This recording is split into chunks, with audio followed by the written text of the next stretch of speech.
Well, the Senate Finance Committee met today to talk about the opportunities and upcoming challenges the U.S. faces when it comes to the Trans-Pacific Partnership.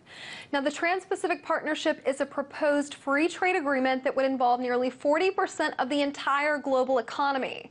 TPP negotiations have been underway between the U.S. and 10 other countries since the Bush administration. Now, U.S. lawmakers are expressing a desire to come to a final agreement by the end of this year. Japan is the latest country to join the negotiating table. But two senators at today's hearing expressed concerns over the country's participation in TPP, particularly when it comes to the auto market. Senator Bob Casey said that the Japanese auto market is nearly impenetrable for the American auto industry. Also, that in order the TPP for it to work, that aspect must change. Japan's auto market is all but closed to our auto manufacturers, and I realize they've made some recent commitments, but I think we have to measure those and also continue to ask tough questions about it. Now, another area of concern, the dairy market and New Zealand's alleged monopolistic industry structure. Now, experts at the hearing are concerned that the TPP agreement would cause a surge of dairy products in countries like Canada and Japan from New Zealand, so much so that the U.S. would not be able to compete with the New Zealand state-funded dairy production. Now, Senator Casey went so far as to call the issue the perfect storm of dairy.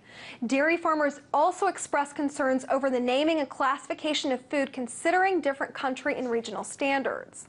But perhaps the greatest concern coming out of the hearing today was the need to protect American intellectual property.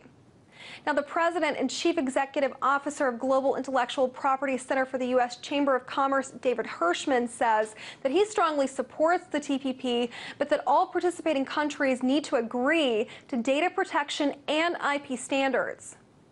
55 million American jobs depend on intellectual property.